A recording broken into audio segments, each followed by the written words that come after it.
भोपाल में जल्द ही भोज नर्मदा द्वार बनाने जा रहा है। रविवार को सीएम मोहन यादव ने इस द्वार के लिए भूमि पूजन किया और साथ ही उन्होंने नीमच में बने 10 मेगावाट के सौर ऊर्जा प्लांट का भी लोकार्पण किया। इस मौके पर कई मंत्री और विधायक भी मौजूद रहे।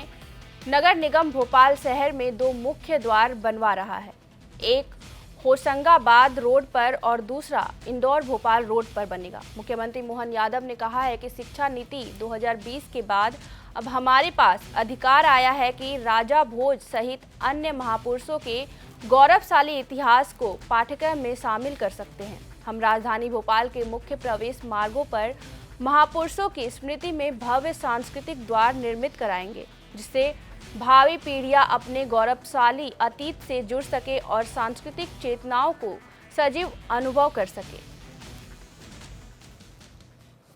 एक एक द्वार में हमारी मां नर्मदा की अपनी लीलाएं, नर्मदा जी का उद्गम, नर्मदा जी की धाराओं के किनारे कौन कौन से तीर्थ हैं, राजा भोज का गौरवशाली पृष्ठ क्या है, ये सारे पत्थरों के माध्यम से पत्थर शिल्प के नमूने दिखना चाहिए, ऐसे हर द्वार से। और अभी तो नवदुर्गा हमारे यहाँ तो माता बहनों का जो महत्व है, इसलिए 9 द्वार की बात करी है। जोरदार अभिनंदन करो।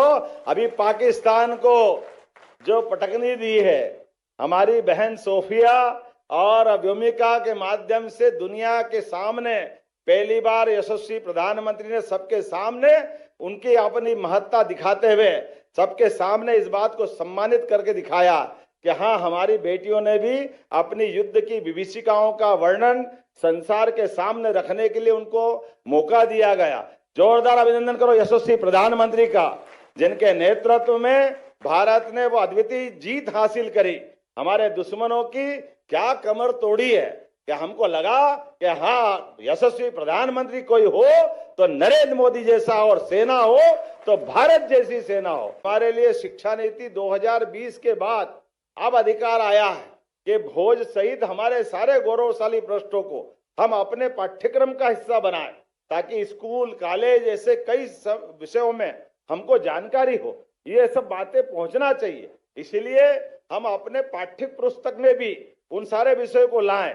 और इतना ही नहीं, हमारे पत्थरों के द्वार से भी वो इतिहास गौरवान्वित होना चाहिए। हमारी ये एक गौरवान्वित करने वाली घटनाओं को इसी प्रकार से तो बता सकते हैं। और जब ये मैं भोपाल में द्वार बना रहा हूं तो वाकई में इसी बात की महत्ता है। जैसे माननीय कैलाश जी भाई साहब ने कहा, हमने सबसे पहले आपके माध्यम से जो द्वार बनाया, ये ओंकारेश्वर और महाकालेश्वर दोनों के बीच का द्वार है। इसलिए उस द्वार का हमने महामृत्युंजय नाम दिया, क्योंकि अयोध्या, मथुरा, माया, काशी, कांची, अवंतिका, पुरी, द्वारावती, शिव, सप्तैते मोक्षदायिका, ये 7 पवित्रतम नगरियां जहां मोक्ष मिलता है। जन्म तो होता है, मृत्यु भी होती है, लेकिन मृत्यु के बाद मोक्ष देने वाली नगरी कौन सी? मोक्ष देने वाली नगरी हमारी अवंतिका है, बनारस है, अयोध्या है। ये नगरियां सीधे मनुष्य को जन्म जन्म के चक्करों से मुक्त करके मोक्ष दिलाती। ऐसे केवल वो मोक्ष वाली नगरी नहीं, भगवान कृष्ण का 5100 साल पुराना उज्जैन का गुरुकुल और विद्यालय का इतिहास है। तो हमने उस द्वार की हाइट भी 51 फीट रखी है। एक तरह से पूरे पत्थरों से उज्जैन का इतिहास उसमें बताया है। तो मैं प्रयास कर रहा हूं कि अपने भोपाल का, पूरे प्रदेश का इतिहास, जिसके कारण से मध्य प्रदेश गौरवान्वित होता है, इन द्वारों के स्थापत्य में, बनने वाले शिल्प में, पत्थरों के माध्यम से